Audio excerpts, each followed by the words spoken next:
Rich, of course. I'll come to you in a minute because I know you were at the game and it was a sensational atmosphere. But Stephen, when was the last time you saw a Manchester United performance like that? Not just result and performance in a big game. I can't remember. Honestly, I can't remember. It was just there was a certain level of energy and dominance about the game, especially at home, which, listen, I remember from Old Trafford, from when I played there, you go there and you think, right, if you get away with anything, it's going to be huge. But there was a raucousness about the place, the players, the tackles going in. They got away with a few, but there was something about the bite within that side that really kind of put City on the back foot. And then they went on with that quality in the forward areas to go and win the game. So, yeah, it was a huge performance from Manchester United. Not what I'd expected in their first game back, especially not against City. But I think there's a lot of question marks about now how this team can perform like that straight away on the back of Amorim going. There's going to be question marks about the players, about their responsibility, about how much they were trying under him. But it was a significant win. It was a brilliant result, brilliant performance. And I'm not taking anything away from what Michael Carrick, his backroom staff, were able to do in 3 days with those players. All I will say is I think we'll know a lot more about what his style will be, how these players are going to play over the next 16 games when they play Fulham in essentially a week and a half at home at Old Trafford. I know they have Arsenal this week and on Sunday. I think, will we see too much of a different performance from Man City? Maybe not. But I think really the Fulham game in a week and a half will be a real indication of how this team may go forward. Will Carrick be backed in the transfer window, do you think, this month? And could there be possible outgoings as well? Like it's really difficult because United only have one game a week. So you look at, okay, where would they need to invest? And we know they were interested in Antoine Semenyo. He went to Manchester City. And I know I've said this on the shows and we've been saying this since November, really. United are very focused on their long-term targets and that is in their midfield. Now, in terms of outgoings, Joshua Zirkzee was someone touted who may look for a move away. I think he's now picked up an injury. He was in the stands in the derby. That looks even more unlikely. And United have always been adamant he was never really for sale unless an offer came in that they had to entertain. Kobbie Mainoo was someone else who, a few weeks ago would have maybe wanted another loan move just to play some football. He had his first league start in the Manchester derby and, I think a lot of question marks again over Ruben Amorim for 14 months, why he didn't play a bigger part. So I think rather than incomings, outgoings, it's almost who are these players in the squad who may almost represent new signings in a way. Manuel Ugarte has been picking up some form. Patrick Dorgu has developed a lot. So I know it's the boring answer, but actually I think United fans might be even more excited about the potential that the existing players have that they can then build on. So what you're basically saying is you don't think there's going to be much activity in January? No. But what I will say is, in terms of United interest though, some of the academy players who are on the fringe, Harry Amas, where he goes, because he is someone that could actually play a big part next season, and he's been really impressive at Sheffield Wednesday. Let me rephrase that. Do you think they're going to be busier in the summer? Do you think that's more likely when they're going to be very active than January? Yes. OK, good. We got there. One other signing from the Championship to bring you. Birmingham are signing the Brighton striker Ibrahim Osman on loan. Brighton are cutting his loan to Auxerre short to facilitate the move to the Championship. Osman cost Brighton £16 million from Nordsjælland in the summer of 2024. Right, just to finish off, we have picked out, or Kevin has picked out, a few players to keep an eye on who are based in Europe for various different reasons. And in this case, the first one you picked out is Dro Fernandes of Barcelona, young Barcelona player. You've picked him out because this relates to Marcus Rashford. Tell us how. So this is fascinating because Dro Fernandes is a product of La Masia. He's only just turned 18. Barcelona have been playing him, but only a little bit, a kind of smattering of appearances here and there across La Liga and the Champions League. Attacking midfielder, he's been likened to Pedri. Thanks for that high bar to set for a player. But somebody they really believed in Barca and wanted to play more as the next couple of seasons progressed. He's leaving, it seems. He's going to go to PSG, going to trigger his release clause, which is only €7 million. Barca are really blindsided by this. Hansi Flick, the Barca coach, was asked about it and said, look, I'm not going to talk about him directly, but young players at Barca need to have patience. They get to train with the best players in the world. They're at one of the best clubs in the world. You will get your opportunity. But then he said, You have to play for this club with your whole heart. You have to represent these colours. If you don't, I don't want you. And then he likened it to Marcus Rashford, and he said, I look at a guy like him, he's a top level as a player, but look at how much he wants to be here. Look at how much he's determined to play for us. And that's what I really respect. So I think that just underlines this idea that Barca are serious about keeping Marcus Rashford. And when you listen to Rashford, you know, he is serious about staying. He scored last night against Real Sociedad. He looks to me to be a Barca player for the future. And he wants to go there, doesn't he? We've only got a couple of minutes left, so we have to rattle through these next four. Nathaniel Brown from Eintracht Frankfurt. Who's interested or linked with him from the Premier League? Just want to keep an eye on. Been linked with Arsenal. I think he'll be linked with a few Premier League clubs, actually. Really dynamic. Left wing back, can play left back as well. Lots of energy, gets forward well, set up a goal on Friday. Yeah, really interesting player. What about Alessandro Bastoni, who's a lot more experienced, isn't he? Wouldn't call him a veteran, perhaps, would you? But very experienced centre-back for Inter Milan. He's been linked with Liverpool. Now they do need a centre-back. Can you see this happening? I can't see it happening this window. The thing that's slightly different now is that the feeling has always been he's happy at Inter, he's happy in Italy, doesn't particularly want to move. That seems to be changing, according to some journalists in Italy. So might not be one for now, might be one for the summer. Gone much better for Manchester United. Manchester City were fairly awful, I actually thought. But that was a game we managed to watch before we flew away. Yeah, what was your take on it? Well, let's start with Micah. Do you need a little rant? You know, start with Alan. You give United all the praise. Go on, give it to them. That's a very good point. Well, go ahead, Al. I thought Man United were absolutely outstanding from start to finish. The energy, the way they just went out and did exactly what the manager wanted. I thought some of their play was superb. Their aggression. Yeah, they got lucky with the what should have been a red card for Dalot. There's no doubt about it. What on earth the VAR were thinking? I mean, and then they said that it was more of a glancing rather than it was a straight on. Absolute rubbish. It was. I totally get your point, Alan. But the one thing I'll go back to as well, in normal time, it didn't look anything. Yeah, and I get that with the referee, but the slow motion. But they brought VAR in to look at things like that. The referee couldn't see it, and I get that and understand that. But that is a terrible challenge. That is an endangering an opponent, which means a red card. And for the two to sit in there and think, no, that was okay, it was just a yellow. I mean, honestly. But anyway, that's not their fault. He didn't get sent off, and they made the most of it, and they were absolutely brilliant. They created chances. They made Man City look very average. They stopped Haaland. In fact, they stopped everything that Man City are very good at in terms of blocking spaces, stopping balls into the forwards, into Foden, etc. And they thoroughly deserved it. Could have been more so. They were outstanding. That has to be the norm for them every week now. Yeah. Has to be the norm in terms of the energy. While we're on United, I think it does show that if players are given jobs that work for them and a system that works. I mean, people say, yeah, why don't they always try like that? I think you do as footballers. You always try and give your best, but for various reasons, sometimes you can't. And then confidence saps and stuff like that. And then you get a fresh impetus coming in with the new manager. And he brought in, surprise, Kobbie Mainoo came in and looked very comfortable in midfield, and he hasn't started, since August or something. So, yeah, I think it was a mixture of different things, probably the players, and also putting Bruno Fernandes slightly more forward. Bruno was absolutely outstanding, I thought.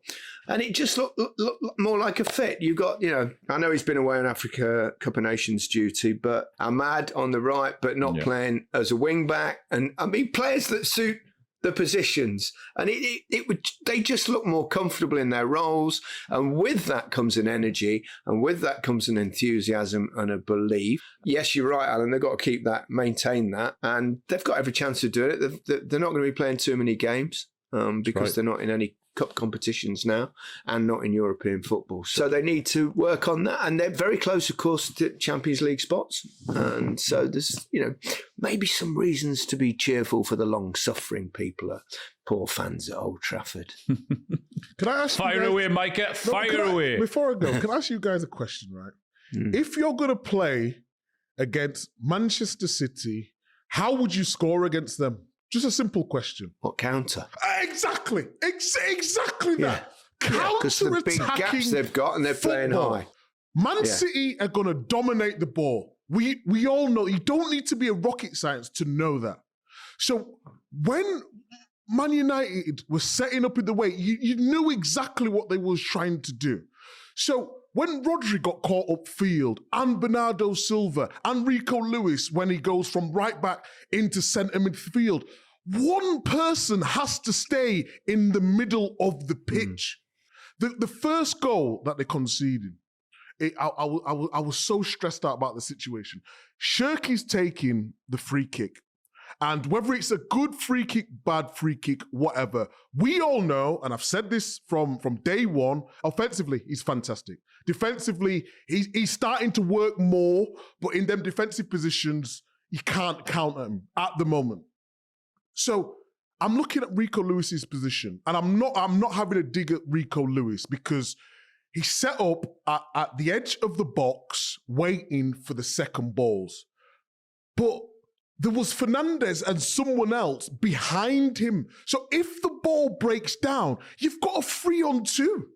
You've got a 3-on-2 at Old Trafford where Man United want to play the counter-attacking football. Can you take responsibility on the pitch to say one of us has to stay? And I knew it was going to be a bad day because Rodri, who's been unbelievable for Man City, had an off day. When he's passing the ball back and looking vulnerable on the ball, and United had too much energy, they smothered them. They basically went in a low block, but then blocked the middle of the pitch. And then as soon as the ball went out, Alan did it really well on Match of the Day yesterday. It was a 2-versus-1 versus Semenyo and Doku. So they had nowhere to go. So it was congested in the middle. And then when it went wide, it went out too slow. United could get over. They was running like absolute animals to get back in position.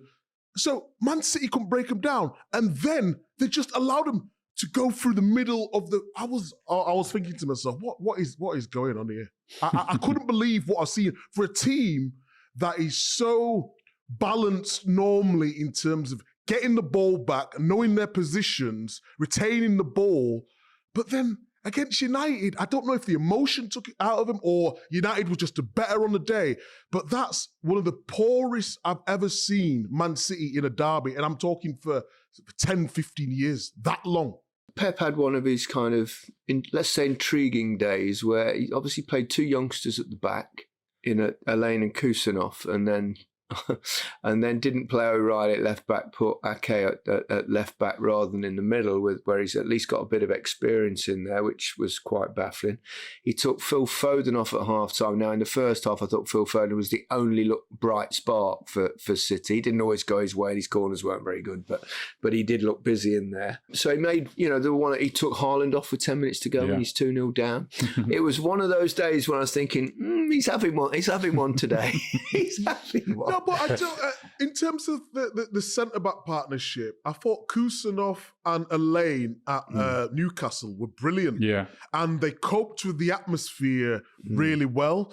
Obviously, a Manchester derby's a little bit different, but I actually thought Elaine did all right in the first half. He's good on the ball. He's very good on the ball. Good on the ball. Yeah. And Kusanov, I thought he was good as well. I didn't think the problem was them defending. I thought it was what was in front of them, getting exposed to the counter-attack. Well, which has been the case probably for 18 months. It's got generally a bit better this season. You would have think with Rodri coming back, although as you quite rightly said, he had an off day yesterday. Yeah, he had an off day, and Nico Gonzalez has been playing in there, doing really well. I think what City lacked in the game was energy in midfield. As soon as United broke that first line, then they just couldn't get back. What surprised me is that Man United's both fullbacks got booked relatively early. And I'm thinking, here we go, Semenyo and Doku. Every time they get the ball, I thought, go on, go at them. But they couldn't because they were 2v1 all the time, and that's how United worked. They worked it so well. When the ball went out wide, that's a huge threat because they're very talented players, those two wingers. And if you don't double up and make it very tough, then or more often than not, they get the better of you. But they never went past Shaw or Dalot at all. They were absolutely outstanding. Do you know what? There's an argument, other than the goalkeeper for Man United, there's an argument that every single Man United player could have been given man of the match, because I just thought they were outstanding in every position. Just on that, both fullbacks were booked, weren't they? Yeah, that's what I mean. Shaw and Dalot, like you said. Doku and Semenyo was staying like narrow Central. in a four. Yeah. I was saying, get high and wide. Get high and wide early. I was losing my mind in there. I really was losing my mind because I just think United, it was perfect. Like Alan said, they got the decision. New manager bounce. The atmosphere at the stadium was brilliant. You could feel that there was, I won't say something special going to happen, but it felt like there was up for it. There was all smiles before. The fans were really positive before the game. Yeah. And then City just didn't turn up. I think Wayne said it really well last night in terms of they've had big results before when they've been up against it, but they've never had big results and the big performance. Do you know what I mean? Yes. But I think that was yesterday. They had the big result and a big performance to match it both of it. And they've got a nice and easy one, Arsenal, next week. So let's see how they go in against that. But they've set a standard now. They have to get to it. Win that. Carrick at the wheel. Carrick's at the wheel. Give him a 5-year contract. Job done. Very well. All's well with the world. It is a strange obsession Manchester United have with ex-players, isn't it? They need them in the management room. They get the DNA and all this nonsense. It'll be fascinating to see what happens if he does really well, in between now and the end of the season, what happens. That's going to happen then. Well, he'll get the job if he does really well to now at the end of the season. And, I mean, Michael Carrick, I think he's a very intelligent... I think he did a reasonable job at Middlesbrough for a while with... it's very difficult in that league if you've not got the players. So, who knows? Who knows? But he could not... See. Let's start, though, with Manchester United. Michael Carrick couldn't have dreamt of a better start to his time in charge at Old Trafford, winning the derby 2-0 with a scintillating performance that got many dreaming of what might come in the rest of the season. The goals from Brian Bruma and Patrick Dorgu in the second half earned them a win in a game where they had 3 goals disallowed 2. But the former United captain Roy Keane refused to get too excited afterwards. I'll take nothing away from him. I'm happy to give credit where it's due. And fantastic today. But everyone just calm down. I'm calm. That's me saying I'm calm. No, but what I'm even more down. No. I'm saying... You're saying give him the job. I think a performance like now, if they lose next week, it's like, you know what, well, last week... But his target, what's his target? To finish 4th. Well, that's what Man United should be thinking. We shouldn't be sitting there going, scratching our heads going, what could United finish 4th? Yeah, but even the last week or two, when we've been doing games and we've been disappointed at United, we've been saying, but 4th is a realistic target. But it hasn't been the case, has it? For once in the last 4 seasons, I think they finished in the top 5. I know, but the last few months we have been saying, but because of the way the league is at the moment, there is a chance for United to finish 4th. It's not miracles we're talking about here. He's absolutely bang on, isn't he? Brilliant, yeah. You want to get him some more happy pills? No, he's not wrong. Look, the game itself was magnificent, so I'm going to credit the scheduling department. That game was... I watched it before my game, which was awful. But that game was brilliant. It was end-to-end, it was exciting, it was everything United fans wanted.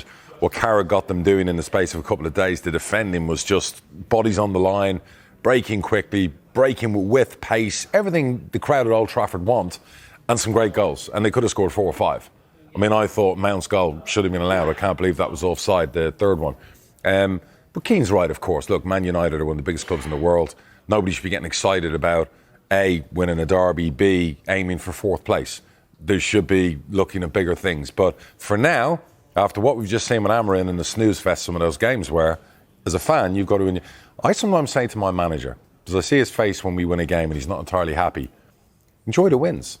Because in football management, as players, whatever else, it's not a guarantee you're winning every week. So you've got to enjoy the wins, no matter how ugly or how great they are. It was interesting listening to the former Manchester United defender Phil Jones on the radio before the game on Saturday, and he said, I back Man United to get something from today. And you sort of think, well, some of the reasons for that, A, it's a derby.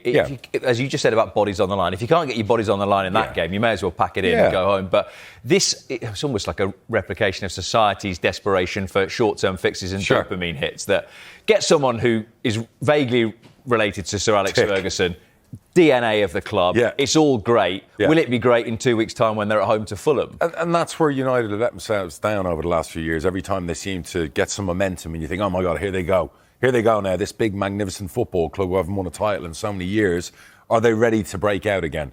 Who knows? We'll know in the next game if we see bodies on the line defending.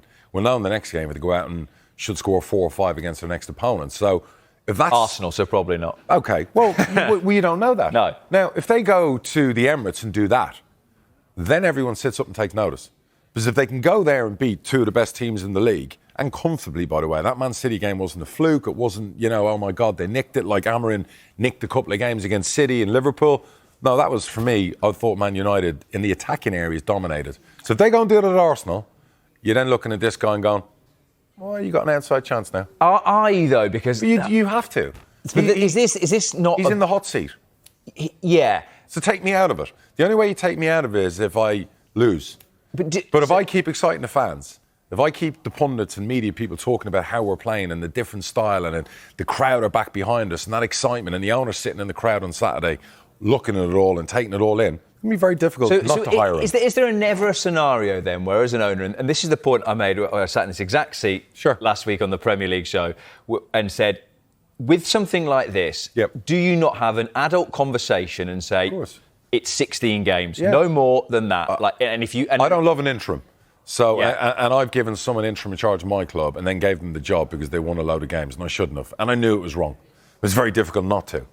And, the groundswell of opinion and the popularity and everyone's like, you've got to give him the job, and it just becomes a given thing. That's the problem, isn't it? That of course. Ultimately, what part of what Roy Keane was saying there is that he's right Champions League football should be bare minimum. Bare minimum so what for Man he's United. achieving, if he gets there, is bare minimum. But let's flip it another way. So in 16 games, let's say he goes out and wins 10 of those games. Let's say he gets 32 points, 2 points a game. And in those 16 games, they score 40 goals, 3 goals a game. They win every game at Old Trafford. They beat Liverpool, they beat Arsenal, they beat Man City, all the big clubs. And the style of football is bombastic, exciting to watch and whatever. Then it becomes very difficult not to give it to him. Because now you're saying, that's a young coach. He did it before, went out and earned his stripes at Middlesbrough, got sacked, which is a good thing for a young manager. He's now at United and he's got everyone together. You might look at that and go, he's worth a chance. OK, so my comeback on that then would be... He's done the job before. Last season, you could argue that Middlesbrough squad he had should have been in the playoffs. Sure. So ran out of steam and got stale. Exactly, but happens. That was a Middlesbrough team that finished below, I think, Blackburn and Bristol City last season. You can't just judge a manager for that. Like, that happens at clubs. Maybe he got stale. He should have got promoted the season before, maybe, with Middlesbrough. But ultimately, doesn't mean he's not a good coach or No, not at all. Not at all. And I'm not saying he's not. But part of what Roy Keane is saying is that Champions League is bare minimum. What Man United, and Ruben Amorim said this at the start of the season, that Man United should be competing to win the league. Is he a coach that can win you the league? Well, who says he's not? I mean, Ruben Amorim was like a snooze fest at the best of times when you watch some of the football that was on display. His press conferences were a snooze fest. So if he could, this is a guy who will play players from the academy. Amorim would have known when he went in there, regardless of his 3 at the back of Sporting and all that nonsense. What are Man United all about? Forget about the Sir Alex Ferguson times. What do Old Trafford love? Width, pace, excitement, players from the academy, scoring goals, all those things that fans want to get behind. If he embraces that, if he gets that up and running, if Carrick does that, forget about it's Michael Carrick, take his name out of the equation. Just look at the record, look at the style, look at the results and go, that's a person right there who might deserve the job full time. That's all I'm saying. I'm not saying he's going to get it, but he'll put himself in the running. And if he doesn't get it, he's going to get a magnificent job anyway. The final question then I'd ask before we bring a Man United fan in then. So say he does what you've just said, that he gets 32 points, gets Manchester Scored a load of goals. Champions League. But in the meantime, Jason Wilcox or Omar Barada, whoever is having a conversation, and he sounds out Thomas Tuchel and Maurizio Pochettino, and both of those say, I'd want the job too. He still gets it? Well, Tuchel and Pochettino failed at the last league jobs, didn't they? Didn't they get fired? Yeah. OK. So what's the difference with Carrick getting fired from Middlesbrough? I get the size of the clubs. But you're talking about 2 managers, Pochettino. What's he done with America? I'd argue he's been crap. What would you say about Tuchel? He's done OK with England. They haven't had the strongest group. Let's see him at the World Cup. Why do Tuchel and Pochettino, why are they sexier than Michael Carrick? Well, because Tuchel's won the Champions League. Yeah, I get Tuchel did that magnificent job and he was in Germany and whatever. He had a lot of resources. So, but again, I'd say, why Pochettino over Michael Carrick? We have that argument. What's Poch won? What's he won? You haven't answered that question. No, okay. I answered it earlier. I'm just wondering why everyone gets so excited about Pochettino. Let's see what a Manchester United fan makes of it. Otherwise, we'll just sit here bickering. Encouraged were you, Bradley, with what you saw on Saturday afternoon? it was a Manchester United performance. You know, what we expect from a Manchester United team. We've not seen it for so long. So many games that we've gone into those derbies, and like you said, we've nicked a few derbies over the years, but we were dominant without the ball. We were brave. We attacked with purpose. We defended with purpose, and it was good to see. You know, we've not had many days like that in the last few years. It was brilliant. Do you feel it's a difficult balancing act that we've just been talking about, that you don't want to get too excited by one performance, albeit in a derby, and think, OK, let's chuck everything in on it being Michael Carrick moving forwards? I can't agree more. We've had so many false dawns. We've had so many green shoots. We've seen, you know, Ole Gunnar Solskjaer came in for a short period of time for an interim role, and you know he won lots of games. And then, to be fair to Ole, if you judge him over the career, he's probably the better ones out of the lot, bar the trophies. Certainly from a stylistic point of view, but you know this football world is changing every year. We're now in short bursts where this derby will be, you know, last week's chip paper in 24 hours' time when the Champions League comes running round. So all it takes is a bad result against Fulham. You know, the United fans will forgive what happens at Arsenal, but, you know, your conversation about Fulham, that's really the acid test. Can we go and do it against a team that we're expected to win? Can we perform that way at that high level and put a team that is, if Fulham's a good team, Marco Silva's a great coach, but can we put them to bed? You know, can we perform the Manchester United way? And Carrick's got 17 games, you know, to go. If he does really well, then he's in the conversation for it next year. But I'm not going to get too carried away and too overexcited until I see the league table at the end of the season and also what else is out there. I completely agree with you in terms of, you know, what's Tuchel done, what's Pochettino done. You know, let's see what's out there in the summer. Let's see how the players are, because ultimately the players have done a number on the coaches that have been there, and a lot of the previous players were under many different regimes. Manchester United is a difficult beast to manage. Just on the players, Bradley, did you think that was a bit of a reflection on Saturday that some of them weren't entirely invested in what Ruben Amorim was trying to do? Well, it was obvious, wasn't it? But, you know, the style just wasn't Manchester United. There were elements of Ruben's game that you could buy into, but it was against teams that we were expected to beat, that we just couldn't transfer dominating performances. It wasn't quick enough. The passing wasn't quick enough. And again, we don't know what Carrick will look like on yet against a Fulham. So we need to wait and see. But, you know, the green shoots are there for me. I'm not going to get too overexcited because I've had my heart broken multiple times.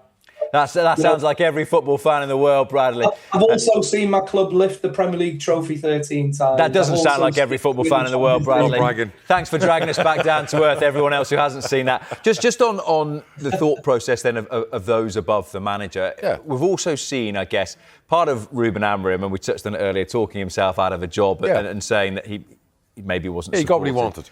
Yeah, but we've also seen Chelsea maybe appoint a head coach, and Liam Rossini has said, I'm not a yes man, but maybe someone who has already worked within the ownership structure at Chelsea and will... And as you know, I'm not a fan of the head coach thing. I'm a big proponent of managers only. So that was going to be my question then, that you don't think that they will consider that Michael Carrick would be a bit more amenable than someone like all day long Tuchel wants to be a manager? With all due respect to Michael Carrick, if they said to him, you've got to be head coach, you're not getting a job, of course he's going to take the job. If they said that to Jurgen Klopp, he'd laugh and walk out of the room. So, yeah, you judge each situation as they come. So, but I'm not a fan of the head coach thing. Is it as simple to you, Bradley, as saying if Michael Carrick gets you into the Champions League, he deserves a crack from the start of next season? Well, if we limp into the Champions League, no. You know, this Premier League season, you know, we're still in the hunt for the Champions League, and we've, you know, not won many games at home. You know, that's a reflection on the standard of the football that's preceded us. But You know, if we get into the Champions League by playing good, quick, aggressive, attacking football, then I'd like to judge it at the end of the season, and why not give Michael Carrick a crack? But the club needs investment if we do get into the Champions League to push forward, and I don't necessarily think it's wise to invest heavily in another big manager. You know, we've done this in the past. You know, we've spent millions on the Mourinhos, on the Ten Hags, and where's it got us? You know, we're in 2026 and we're still talking about managers. We've not had a great long-term manager since Sir Alex Ferguson, and that's what we need. So if it can be Carrick, great. If it's not, then let's get somebody else who can work with the DNA of the club and play the attacking football that the fans want. Is there any worry for you that whilst Michael Carrick is in post, that you probably won't maybe make too many investments this January, and how the recruitment of players carries on when there is no sureness as to who will be the manager or head coach come the start of next season? That makes recruitment a little bit more difficult, doesn't it?